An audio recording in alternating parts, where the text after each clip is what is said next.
Is this coming as a surprise to you, being somebody knowing Dr. Lazarus Chakwera as a president now? Well, if you know Dr. Chakwera the way we know him, we know that this is not strange. But for many Malawians, it could be something very alien, very strange that this president is actually going to take all these questions from members of parliament. But that's what it's supposed to be, and he knows that. He understands what the people want. The people want the truth. The people want to get to hear what is really underneath the carpet, as it were. And so he wants to bring those truths to the surface so that people understand his agenda and his focus and what he really wants to do.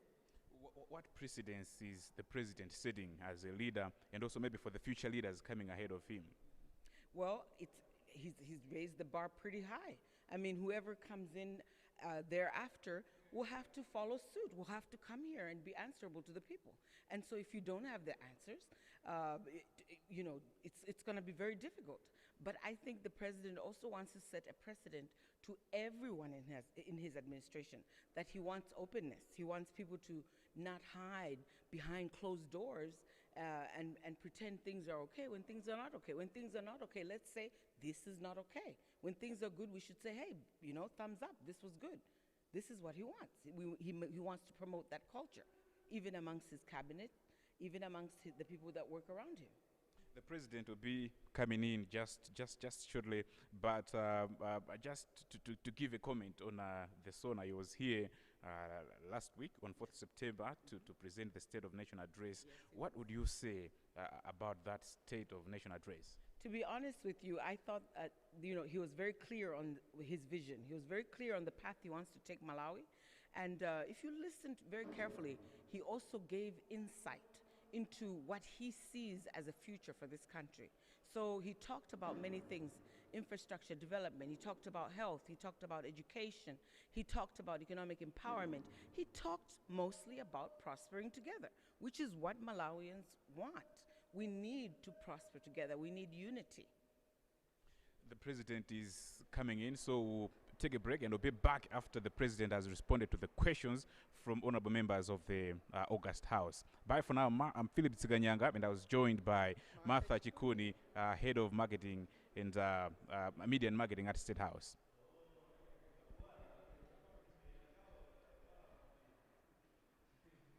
Martha, you're not supposed to go. I'm going downstairs.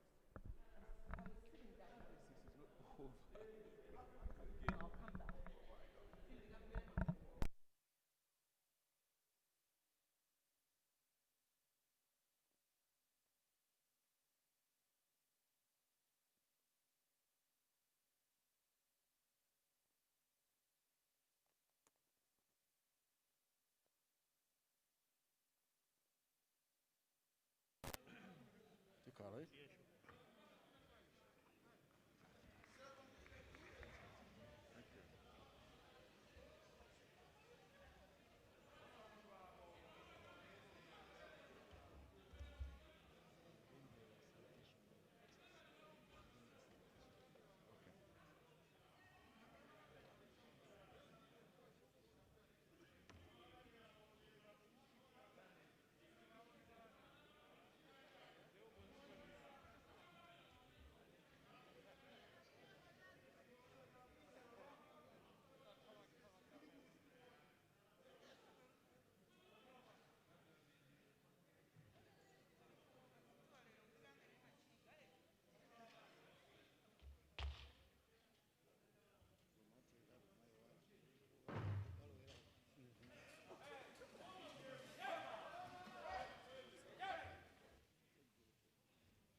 Leader of the House.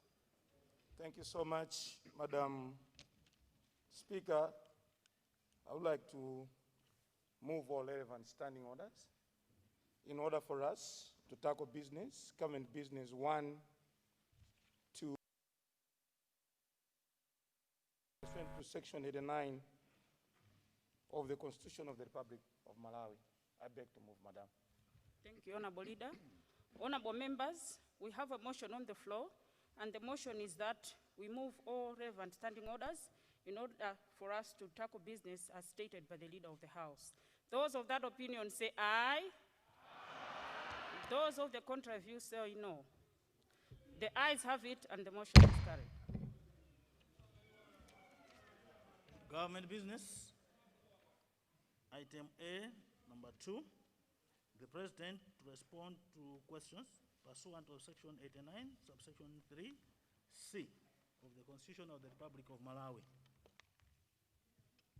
Honorable members, before I invite the President, let me make the following clarifications. His Excellency.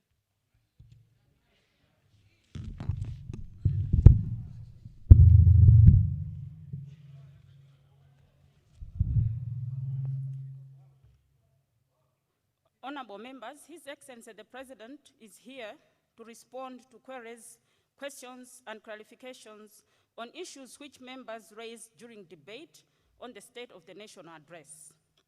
Members should note that this business item follows the constitutional requirement under Section 89(3)(c) and not 89(4) of the Constitution of the Republic of Malawi. Therefore, proceedings will be guided by the provision of the new Standing Order 70B as adopted by the House on Tuesday, 8th September 2020. I will grant His Excellency the President the floor for him to deliver his responses. After delivering his responses, I will then recognize honorable members for supplementary questions based on the responses given by His Excellency the President. I will not allow the use of point of orders as a pretext to raise supplementary questions. All members are free to raise supplementary questions. Members should note that as per the new standing orders, question time to the President is for 1 hour, 30 minutes.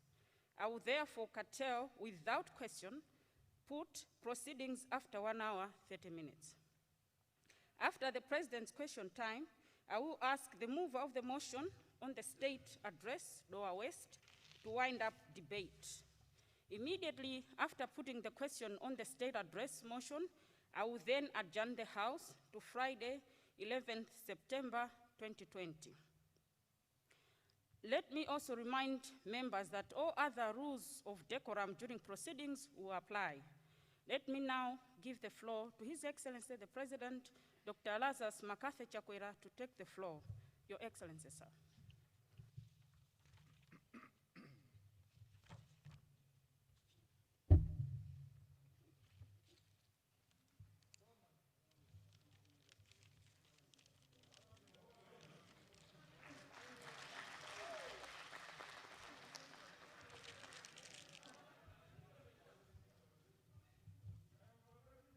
Madam Speaker, Can I have order, honorable members? Order, please. Madam Speaker, let me begin by congratulating you and the members here present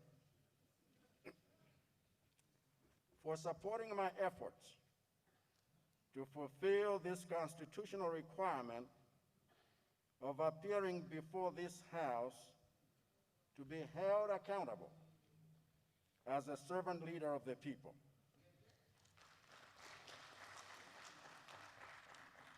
I am not the first to do this. For as rightly pointed out by the honorable member from Zombantonia, whom I congratulate for his designation as the leader of UDF in the House, former President Dr. Bakili Muluzi was the first to do this. However, as I recall, this was done so briefly and so long ago that it is now all but a fading memory at best. For it was way back in the 90s before the DPP drained the UDF of its lifeblood. A travesty I'm hopeful the new UDF leadership in the House will correct. In any case, it is my intent to entrench this practice throughout my presidency. For I mean to be the first president to treat constitutional requirements as mandatory and not optional. For that reason, Madam Speaker, Sorry, Your Excellency, for interruption, but probably our audio maybe will pick it better if you took away the mask. Sorry, Your Excellency.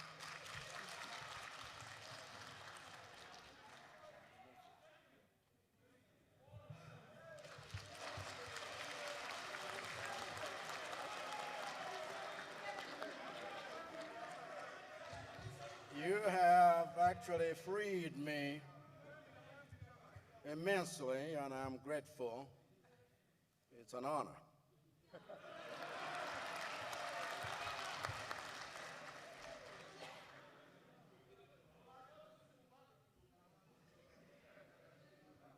You can proceed, Your Excellency. For that reason, Madam Speaker, I have keenly followed the contributions made on this floor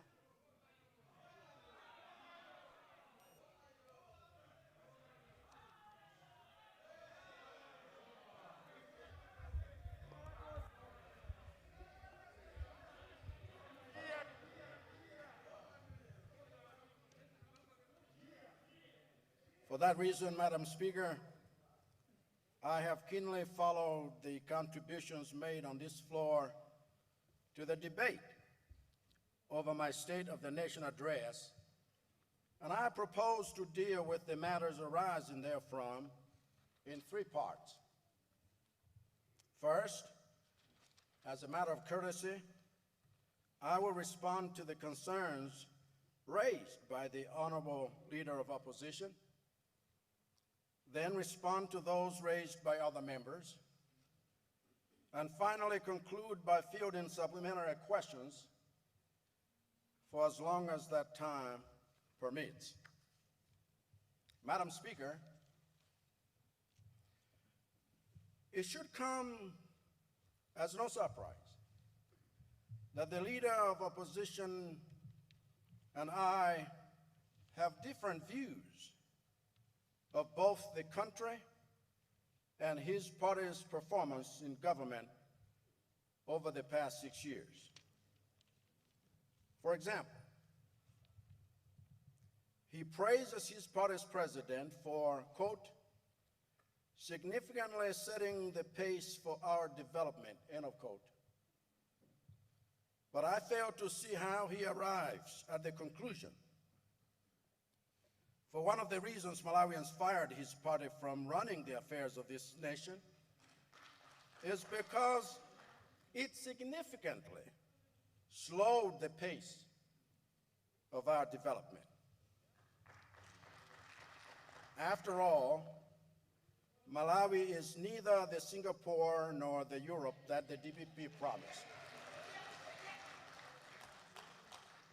It is therefore amusing that even though the Leader of Opposition was a cabinet minister 3 months ago and supported a budget presented here by his party, he did not at that time have the insight to include in that budget the risk allowances for teachers that he is now advocating for. As such, I feel safe in my conclusion that his clarity of vision is only useful for looking back at his own failures and of no help in helping us see a way forward. May I therefore ask him to leave the teachers' risk allowances to us, for he and his ilk have failed to deliver the same and it is we who will look after our teachers as they deserve.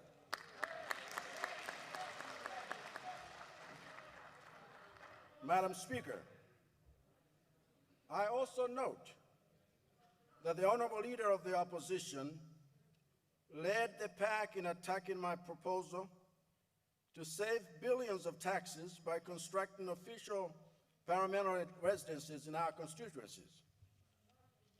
Joining him in this assault were the honorable members for Chikwawa North, Zomba Antonia, and Koragora Northeast.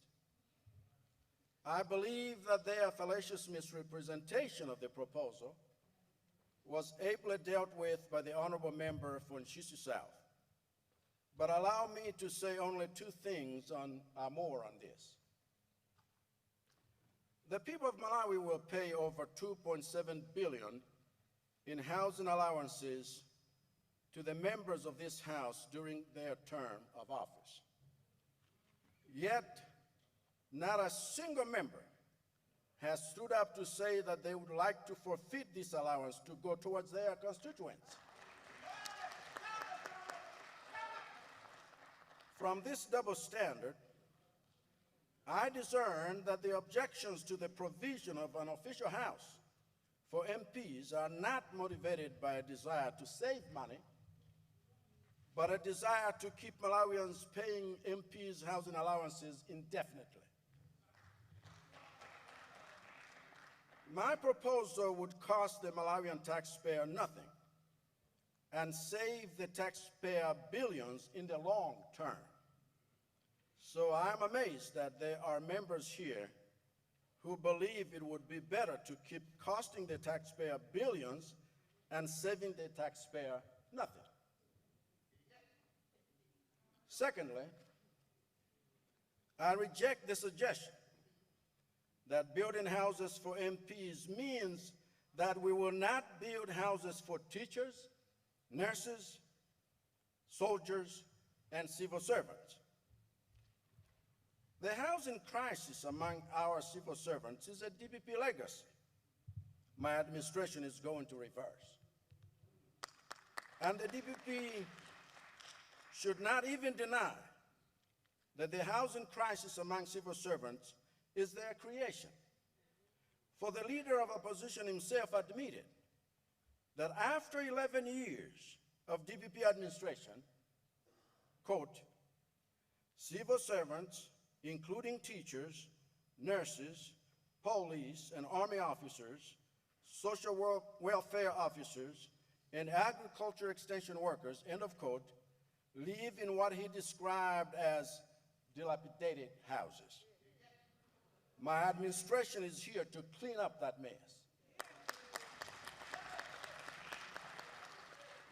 It is evident, Madam Speaker, that reality has not yet sunk or sunk in for the leader of opposition, for his rhetoric is littered with fantasies.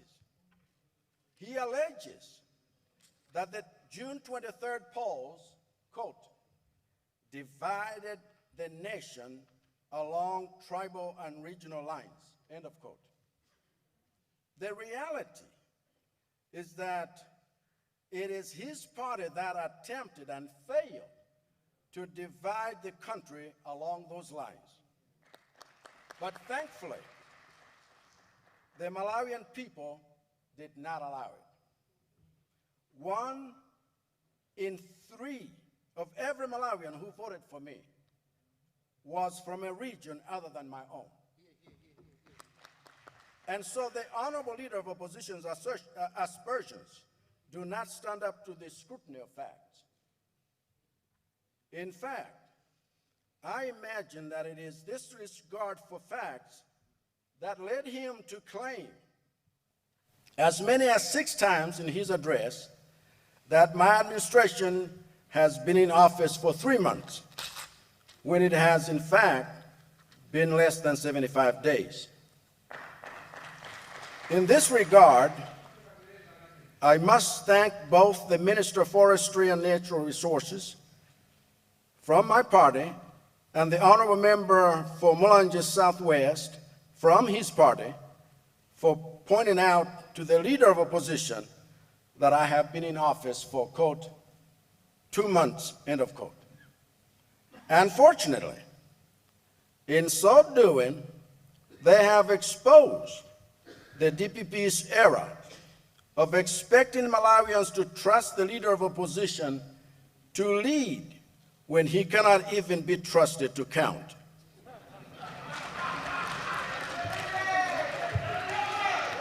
He would do well to borrow a leaf from the honorable member of Chikwawa North, whose contribution was quite substantive, with the notable exception of his advocacy of the failed policy of filling our land with stadia. Notwithstanding, I applaud the member of Chikwawa North for coming to the rescue of the leader of opposition by raising very pertinent issues related to public debt, taxation, forex ideology, and modalities of the Millennium Challenge account. I will, of course, not address these areas related to our approach to Malawi's fiscus because I do not want to preempt the articulation of those things in the Minister of Finance presentation of my budget to this House tomorrow. But I concur with his view that these are necessary to outline. The question from Chikwawa North that I can address with speed has to do with my promise to reduce presidential powers. In a nutshell, there is one executive power, one administrative power, and one ceremonial power that I propose to dispense with without crippling the functionality of the presidency. The executive power due for review is the power to appoint the director of the Anti-Corruption Bureau. For it is in my view that Parliament should interview suitable candidates publicly and nominate 3 names to the President so that one of them can be appointed. Similarly, I hold that all candidates for public offices that are subject to confirmation by the Public Appointment Committee of Parliament be interviewed publicly. The administrative power due for review is the power to control the cash flow of Parliament. For it is my view that, as it is with the judiciary, once a budget is passed, Parliament's vote should be ring-fenced and put in accounts controlled by the legislature itself, subject to its own audits.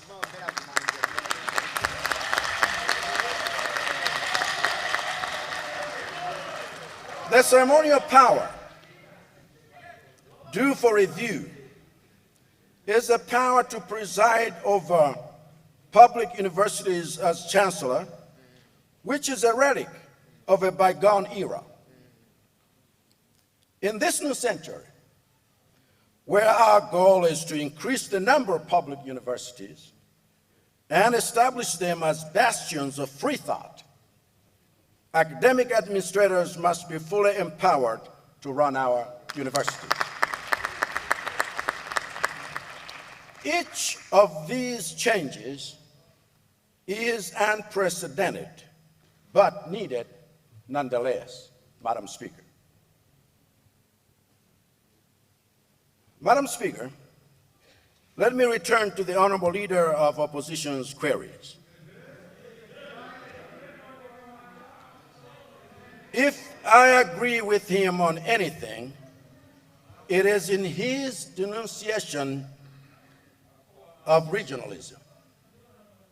And I am pleased that he acknowledged that the seeds of our fight against tribalism were sown by Dr. Hastings Kamuzubanda and watered by Dr. Bakiri Muruzi.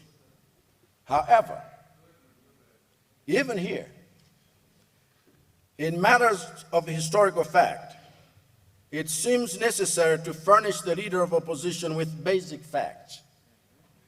For he wrongly referred to Kamuzu as father and founder of the Malawi Congress Party, which he was not. Still, it is to the leader. Can I have order, honorable members? Order, please.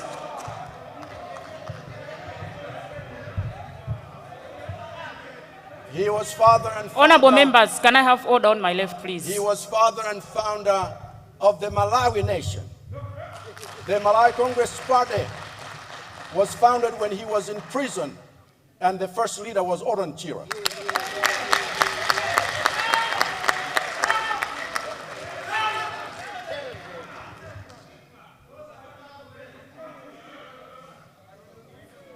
Still, it is to the leader of opposition's credit that he did not engage in the futile exercise of giving his own party any credit for resisting the poison of regionalism, of which they are as guilty as sin. For even he knows that it is his party that went around the country telling Malawians that no president will ever come from the northern or central regions.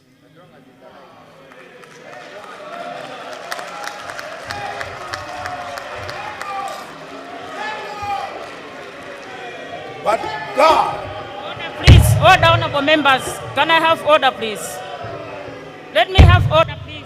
Even when some people said Order over on my left. dead Order, body, please. but God is good. Honorable members, the last time I'm asking for order, God is I don't good. want to send you out, please. I said God is good.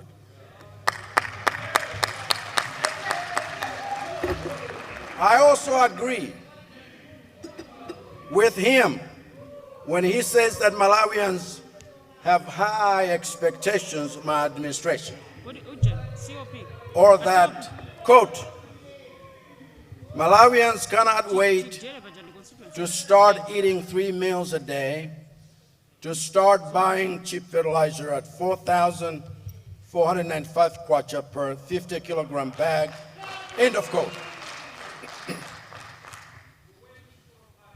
What he seems to not understand, Madam Speaker, is that Malawians are now waiting for these things because they know that these things are on the way. He seems not to understand that the fact that Malawians are waiting for these good things means that their confidence in government is already being restored. For we all know that Malawians had stopped waiting for anything good to come out of DPP a long time ago. Even he himself seems eager to see these good things from my administration that he never witnessed from that of his party. And a case in point is his anxiety to see a timeline for my promises,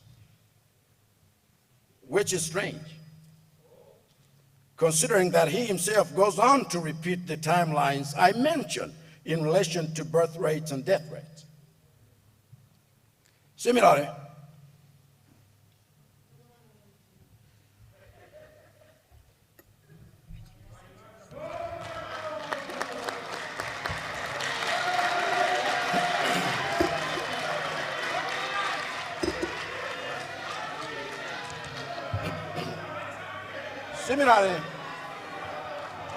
Madam Speaker, he alleges that my SONA was empty on strategies for increasing the enrollment capacity of literacy classes. Never mind the various capacity building programs that I had outlined.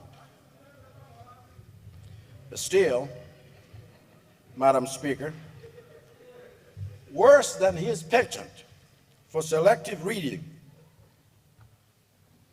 is his total misreading of my comments about the culture of allowances in the civil service, as well as his misrepresentation of the status of the DPP electoral commissioners. I will not respond to the allegation that I have directed that civil servants' allowances be scrapped, since the leader of the House already disposed of this lie with great industry. As for the status of the 2 DPP-nominated commissioners of MEC, I would advise the leader of opposition to ask the state commissioners on what I said to them and the whole Electoral Commission when they reported their activities to me August 20th. He will find that his perspective is off track. However, Madam Speaker, allow me to put the leader of opposition at ease about 2 things.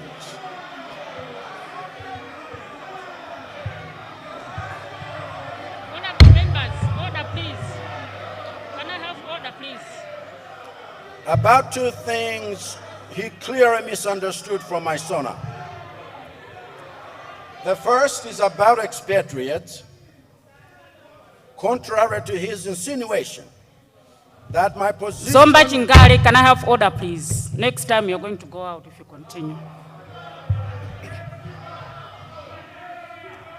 Contrary, Madam Speaker, to his insinuation that my position was a sweeping statement against foreign experts working here, I clearly said that we should welcome expertise from all over the world, but guard against their absorption of jobs that can be done by Malawians,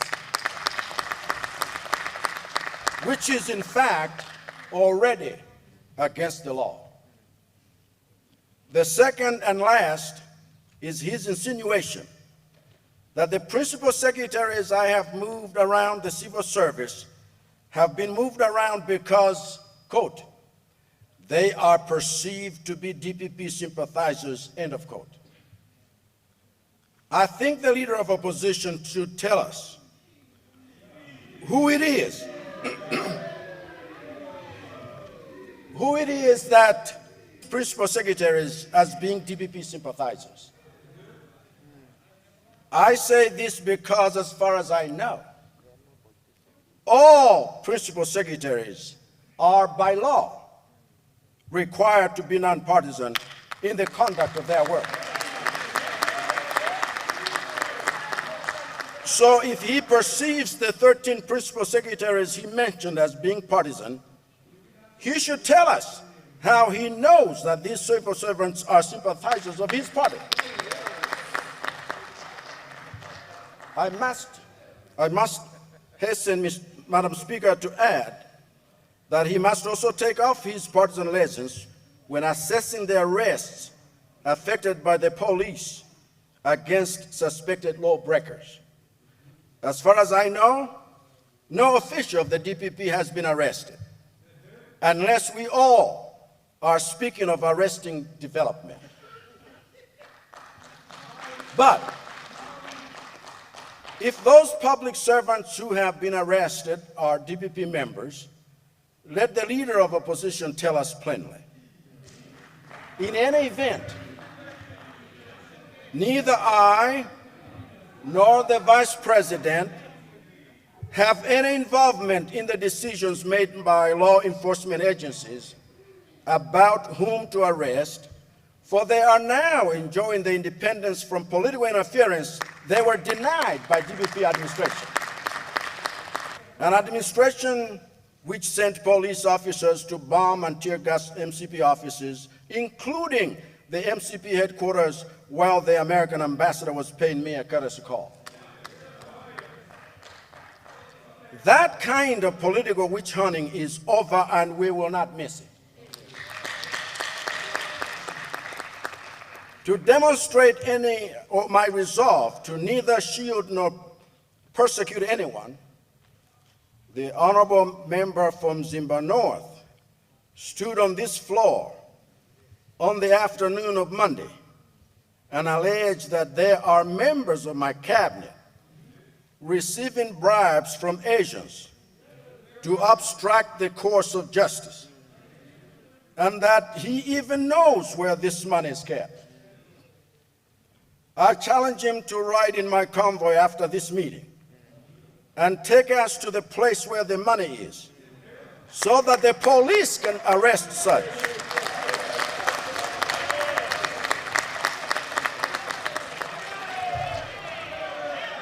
Or else, all Malawians will be left with no choice but to conclude that this is nothing more than slander. Madam Speaker, since I expect that the honorable member from Zimba North will not do so, I will not dwell too much on the questions he raised, except to assure him on one point, enlighten him on 2 points, and agree with him on 3. He asked if I am willing to allow the Malawian people judge my performance in the future. And here I can assure him that I am duty-bound to do so. The 2 insights I feel compelled to offer him are related to access to information and the externalization of gold.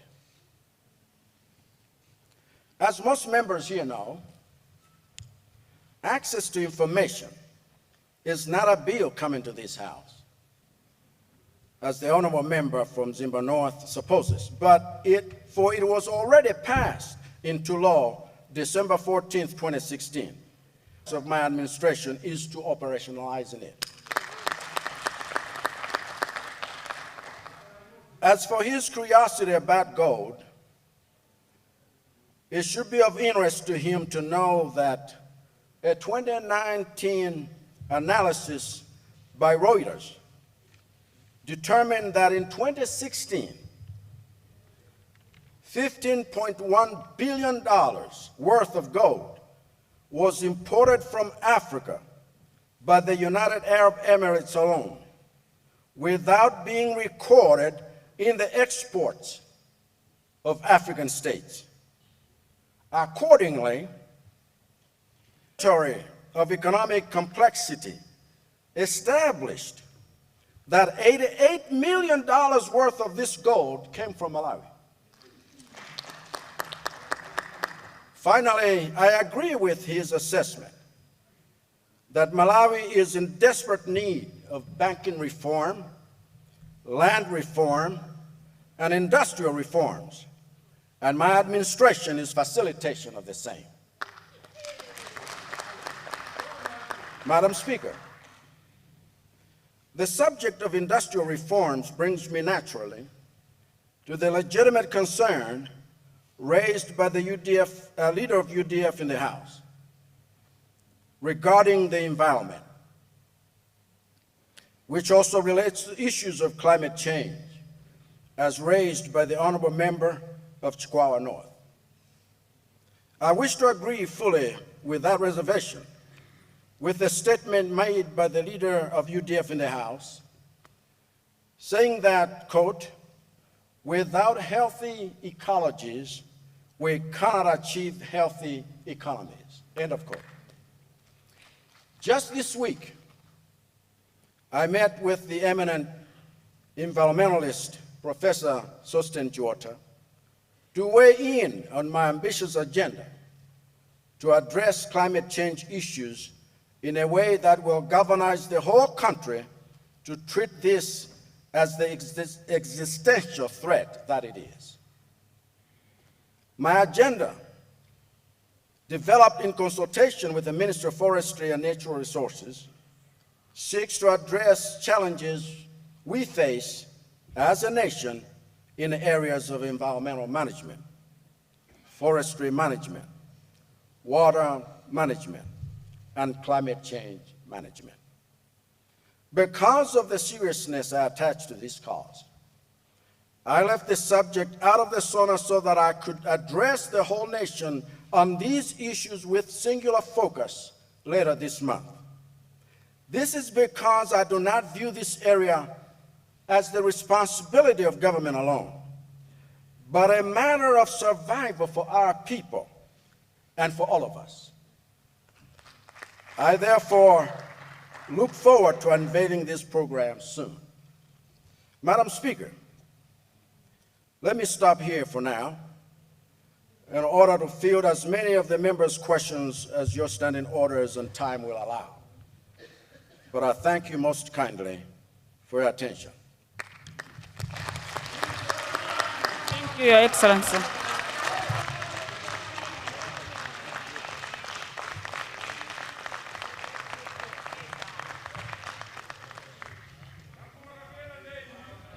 Honorable members, as I announced earlier, we can ask supplementary questions.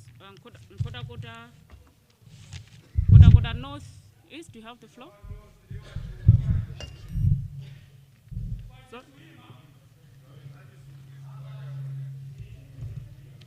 Yes, you have the floor on Kodakoda.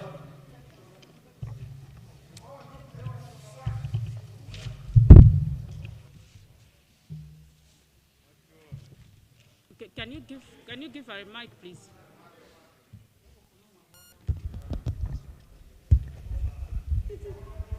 Thank you very much. Granting Kodakoda Northeast to ask a supplementary question to His Excellency, the President of the Republic of Malawi. Madam Speaker, when you go to page 10 of the State of the Nation address, you will find that the President has highlighted that his administration is going to identify the investor to come up with a plan for the project of constructing official residences to the members of Parliament. My first question is, who is this investor? And at how much? So that we should know the cost benefit of the project vis-a-vis other priorities within the country. My second and last one, because we are so many, is on the issue of allowances for teachers on COVID-19. Is the President aware that when the former head of state, Professor Arthur Peter Mutharika, declared this country as a state of disaster due to COVID-19, all schools were closed and that teachers were not frontliners to the COVID-19, unlike the current scenario? I thank you, the Right Honorable Madam Speaker. Thank you. Thank you, Kodakoda Northeast. How do we proceed? Do we get all the questions and then after some time? Or, sorry? Fine. Your Excellency, we'll get 3 questions and then Honorable Member for Machinga Likwenu and then Mangochi Mankibe.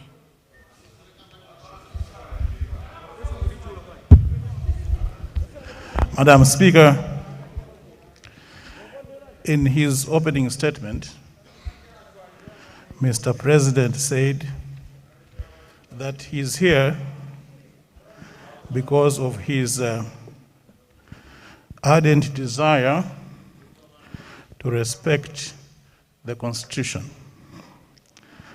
I draw the President to Section 43 of the Constitution, which says,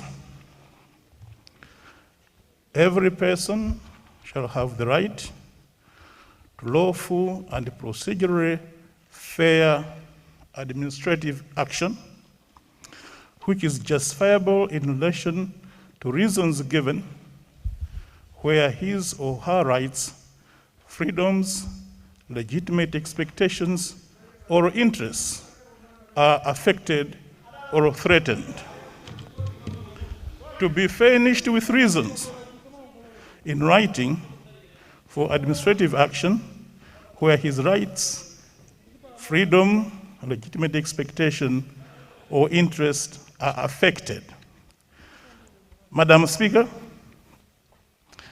about 2 weeks ago, the Honorable Attorney General wrote to the office of the President and to his government, alerting the President to the risks of arbitrarily dismissing, transferring, seconding public servants.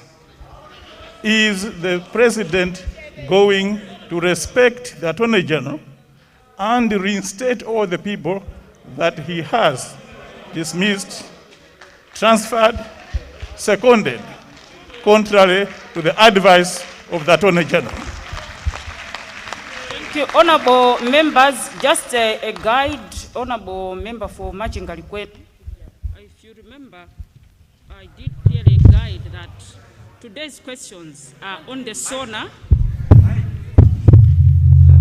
Today's questions are on the SONA, and we're supposed to concentrate on the SONA. If you have other specific questions to the President. I respect, Madam.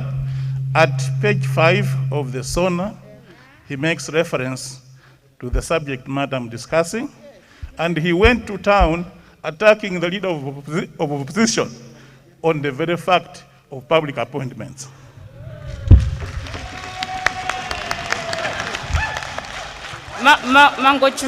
Mankibe, you have the floor. Thank you very much. Thank you very much, Madam Speaker.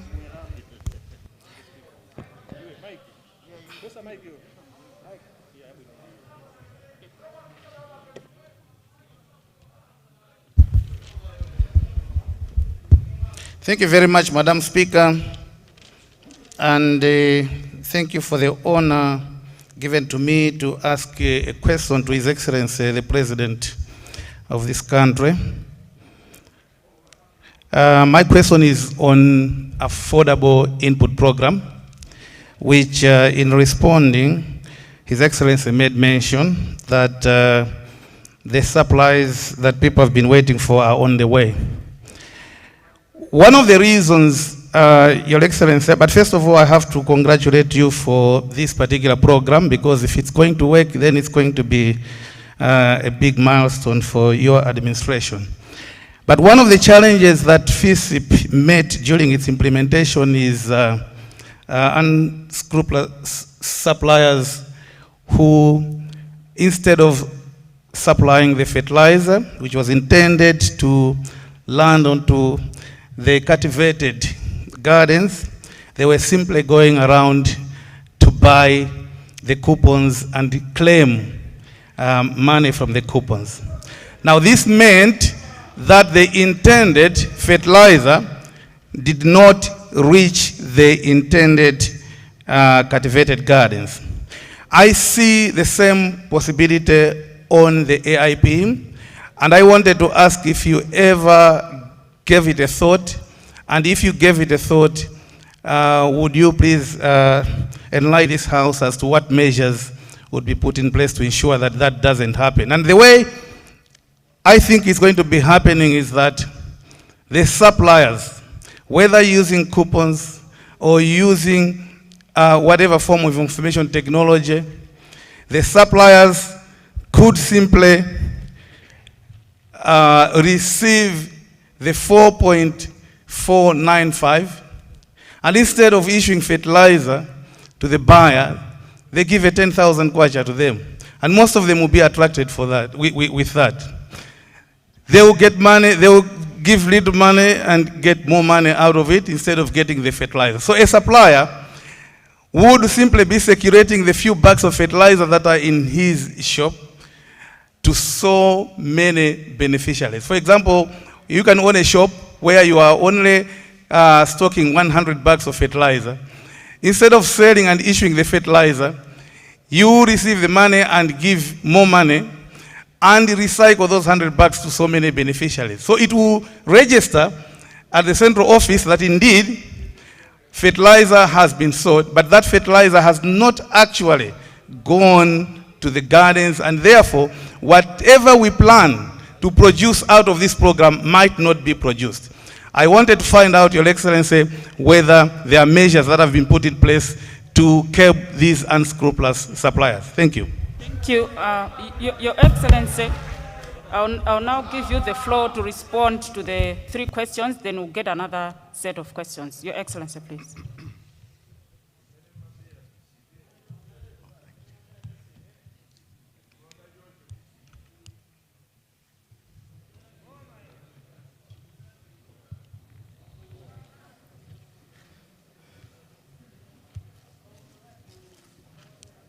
Thank you very much, Madam Speaker. Koragota Northeast wanted to find out if an investor has been identified, who it is,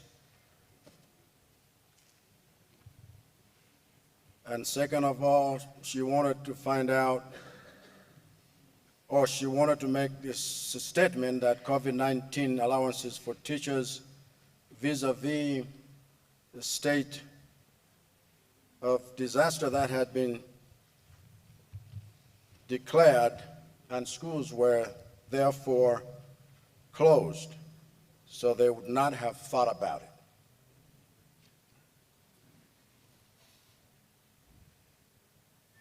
Let the Koragota Northeast people know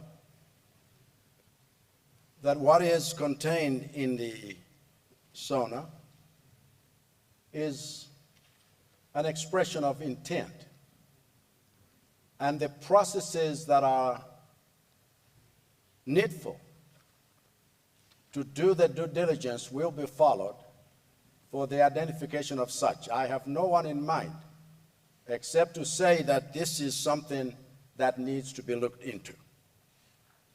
Second of all, by law, the Disaster Preparedness as a Relief Act says that only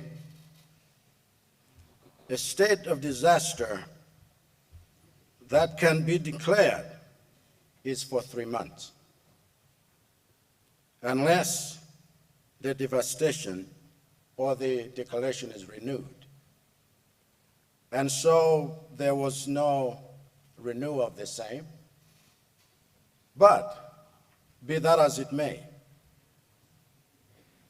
school teachers are critical to Malawi's development. When the Minister of Education employs well over 80,000, and we're not even talking about private schools and so forth, this is a great contingent of service providers our nation desperately needs. And therefore, I said, rather than decry the fact that they are talking of the past, let us deal with that issue now, because we are already in the process of looking at so many issues that teachers needed to have, issues that government needed to have paid attention with regard to teachers. Issues of arrears, for example, issues of promotion, issues to do with salary increments. These things must be looked at in a holistic fashion. But we understand, right now we have a pandemic with us. Let this thing not be politicized in any way or fashion. We want to make sure that these things are handled, and we will handle them.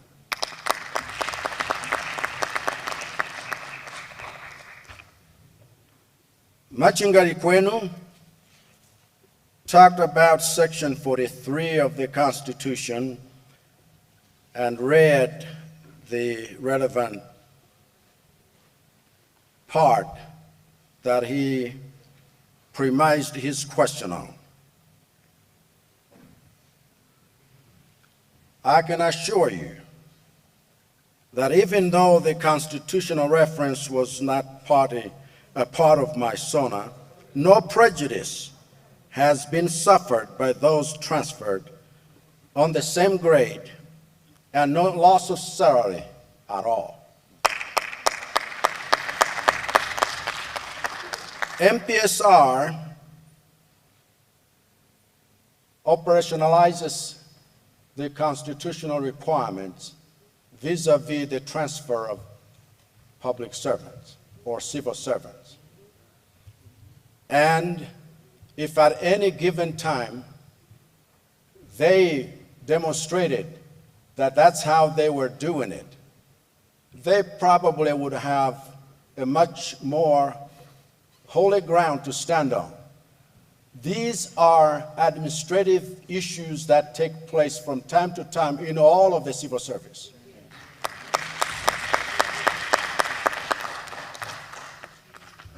Those whose contracts have been terminated, if any, will be heard. We receive letters for reasons of termination because they are always given. Nothing is done arbitrarily. I can assure you that when they read documents purportedly coming from the Attorney General with respect to these things, let those issues be handled administratively. It has nothing to do with them because of this.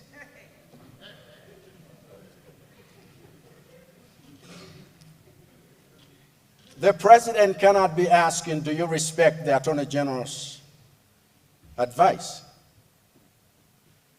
We are coming from an era in which the Attorney General has been used politically to give advice contrary to what the laws of this nation state.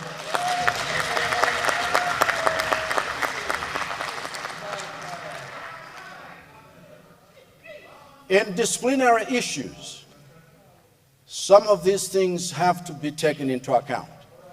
But nowhere has any of what the Attorney General said been breached by what has happened in my office. Mangochi Monkey Bay asked about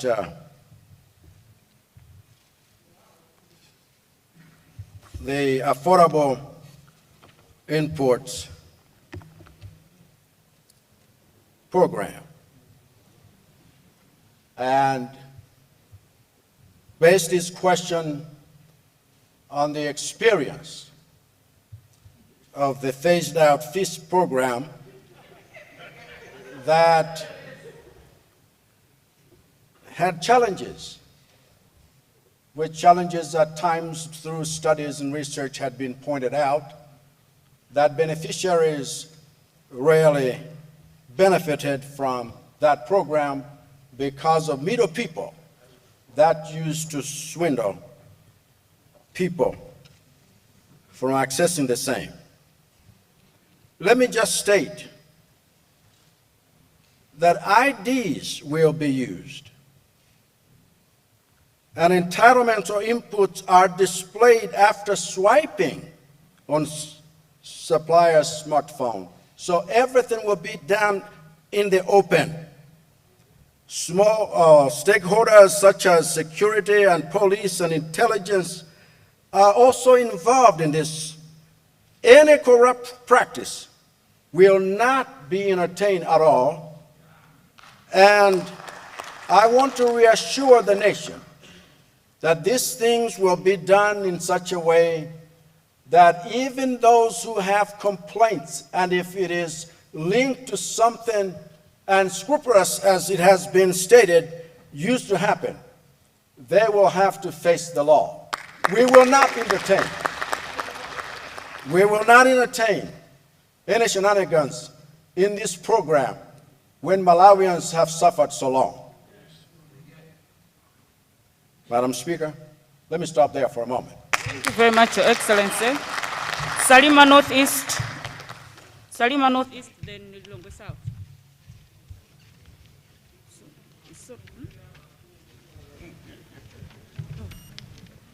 It's north. Is it Salima northeast or northwest? Northwest. Oh, thank you so much. Madam Speaker, it's now working.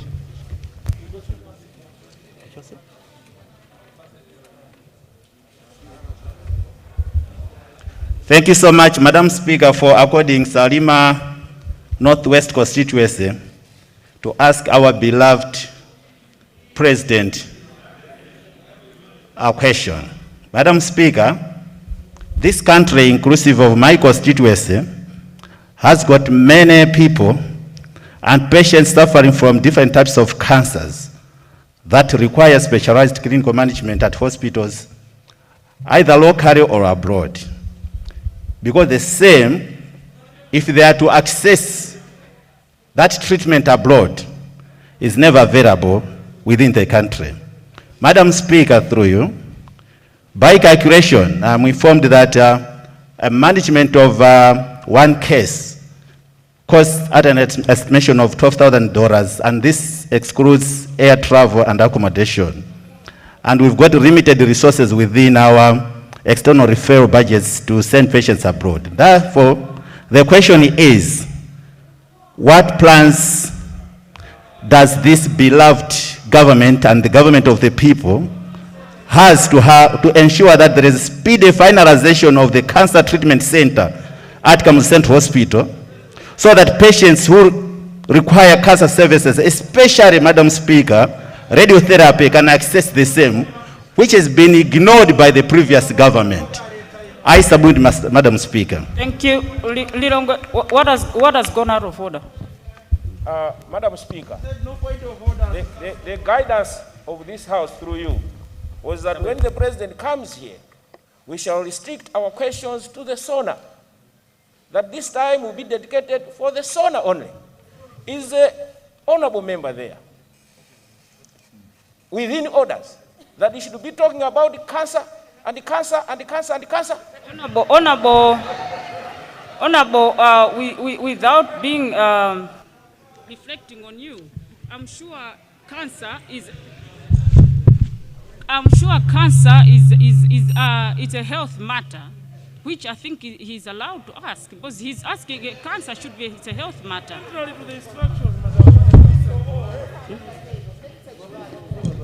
Yes, I recognize Lilongwe South and then Rumpi East.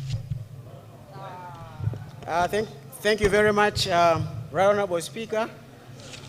Through you, Right Honorable Speaker, I would like to sincerely thank the State President and the Vice President who are together this afternoon in this House to respond to questions before them in obedience to the law.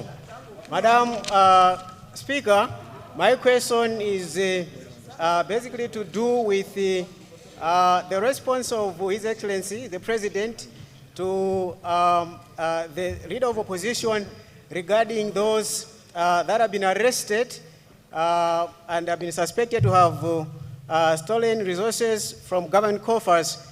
Right Honorable Speaker, my question basically is to ask His Excellency what his government intends to do in order to make sure that the resources that these suspects looted from the state coffers, and we heard from the Leader of Opposition that these suspects are basically DBB sympathizers, how the government is going to make sure that the resources that were looted are actually recovered and there is a proper restitution. Thank you very much, Honorable Speaker.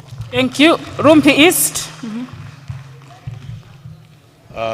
Thank you, Madam Speaker. My questions are related to restoration. That was the hub of a SONA address. Can you speak up, Honorable Member for Rumpi East? Yes, please.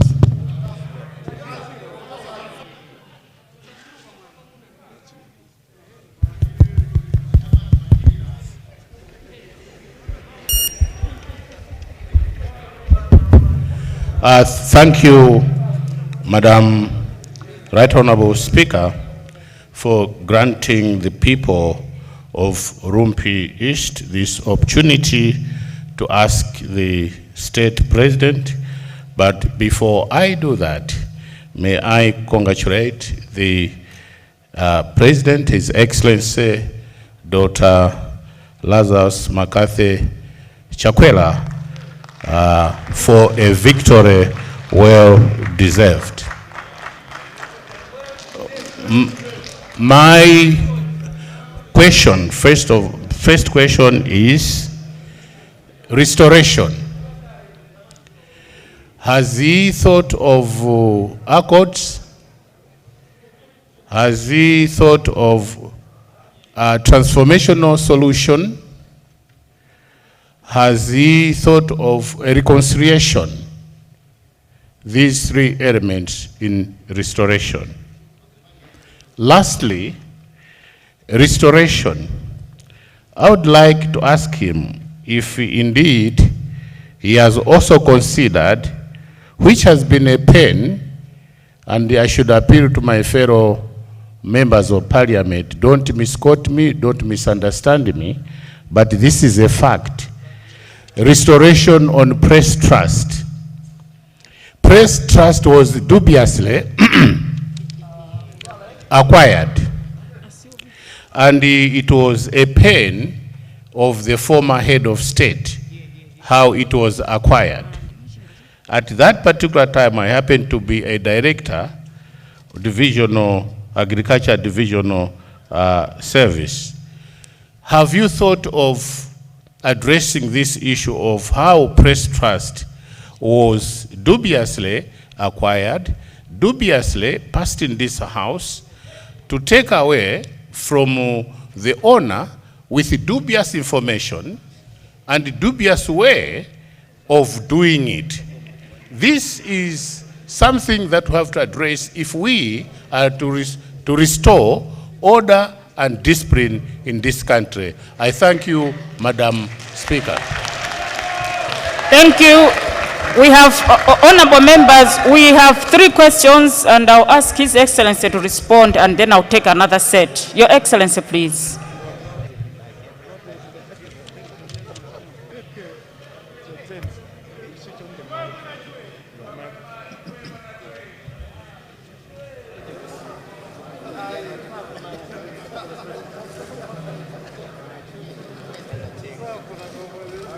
Madam Speaker,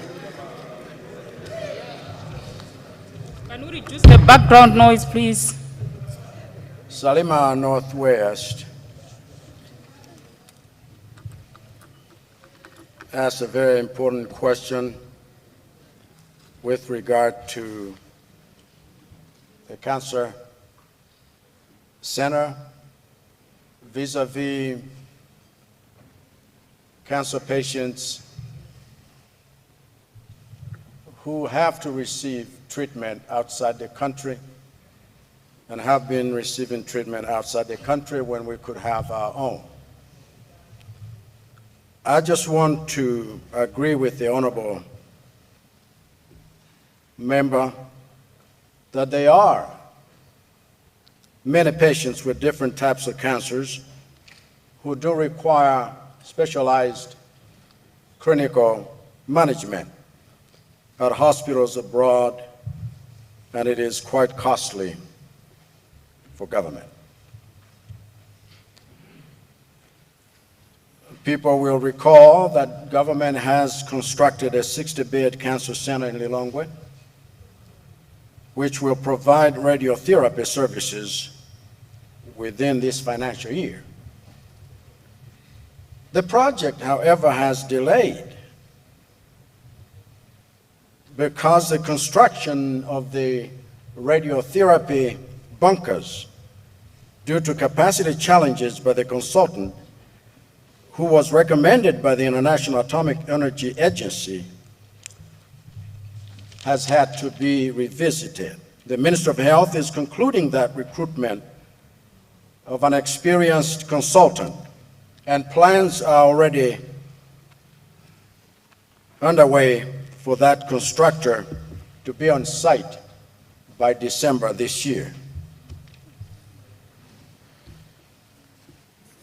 And so I want to assure everyone, because under this project, the ministry is also training a number of personnel in all the caterers who will be part of that center so they can make it fully operational. The center will also be equipped with key radiotherapy equipment, namely the linear accelerator and the cobalt machines, and also branch therapy machines for cervical cancer. Honorable Speaker, you may wish to know that there are already ongoing plans to invest in building local capacity interns so that cleaner expertise and specialized pieces of medical equipment can be utilized. And the plan is to have centers of excellence in 2 other major areas that necessitate the need for referral of patients abroad. And that has to do with eye and heart conditions, mainly in children, in addition to the cancer management that I've already discussed. These are issues that build on what already is in order for us to finish that and then move on to other areas of need. Lilongwe South asked about what government intends to do to recover looted resources. And since he made mention of cases that are already in court, I will not say much except to say that let the law take its course. Rumpi East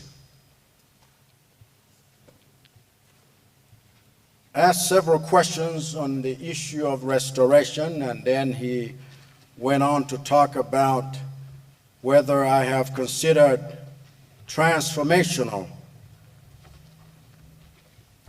means to effect some of these in terms of reconciliation, in terms of unity, and then went on to talk about restoration in terms of certain entities, such as Press Trust,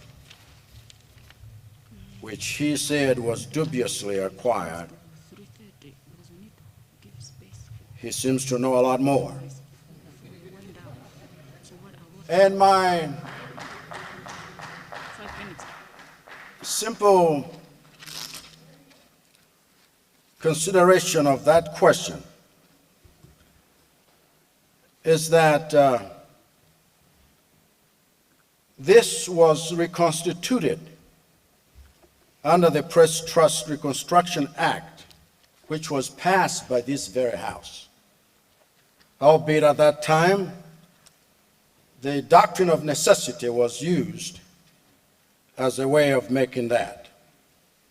So then, if we make the law, we are also the ones in Parliament to unmake the law, but it is not for me necessarily to dictate. If these issues can be brought to our attention like he is bringing that to our attention, they can be considered.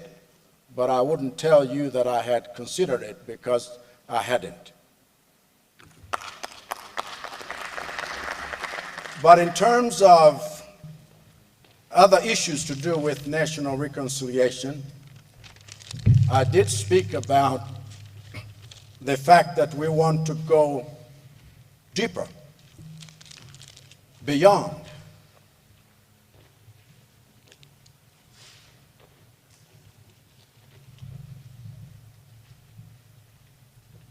Deeper than the compensation tribunal that had been set up.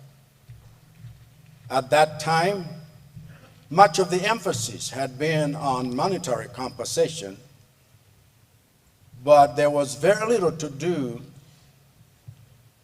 with psychosocial and spiritual effects of that which was being addressed.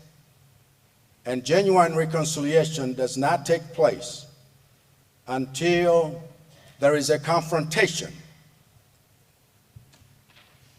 of issues that may have caused such, and then healing takes place. This is the reason that I was making mention of the fact that not only have we set aside or set up a different or a separate ministry of civic education and national unity, we intend to also go beyond the peace policy that had been launched in this country according to Section 13 of our Constitution, that we have a peace commission that would be a constitutional commission like other commissions. But we need to bring these things together so we are able to have a comprehensive way of making sure that in this nation, no one should be stroking wounds so they do not heal, because everybody has scars. And those who stroke these wounds many, many times are the ones needing healing. And we want to look at how this nation can truly become one nation without any part or any tribe or any region suffering continuously and needlessly. And this is what this administration is all about with regard to restoration. I thank you. Thank you very much, Your Excellency. Machinga East.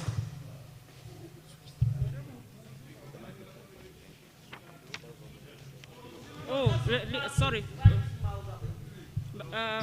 Honorable Leader of Opposition, then Machinga East.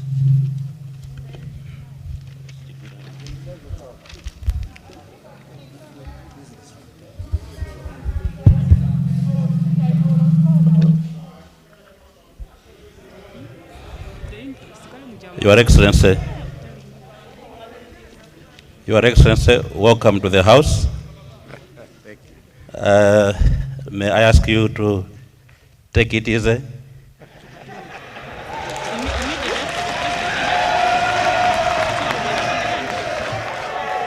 Smile a bit, because this is just a democratic debate. Madam Speaker, when I rose in this House to respond to the President's statement, I didn't know that I'm the one presenting the SONA which the President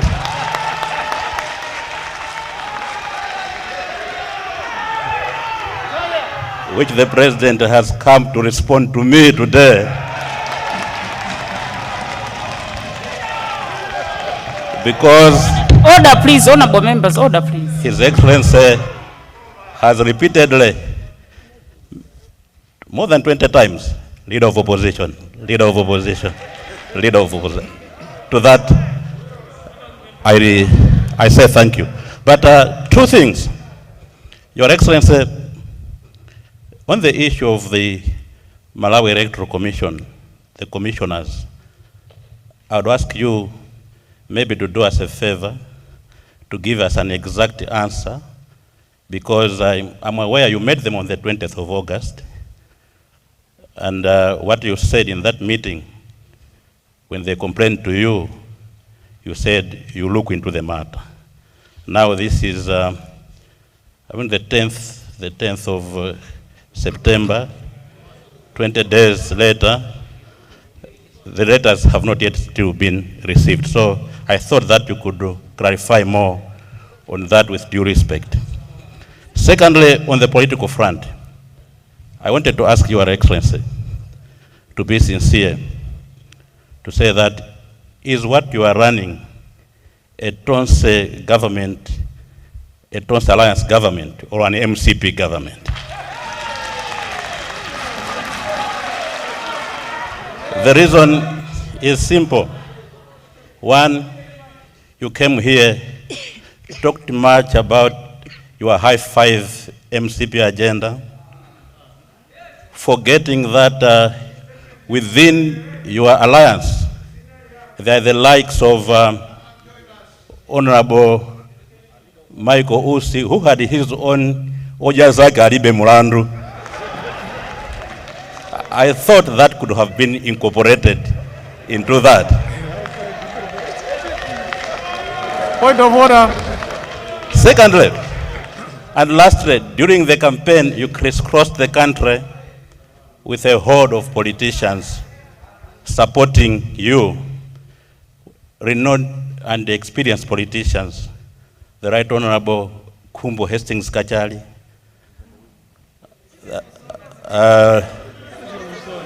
Haren Kandawire, Yeremia Chehana, this Dr. Chisi, Frank Manifumbo, and others. The thing is, my question is, where are they now?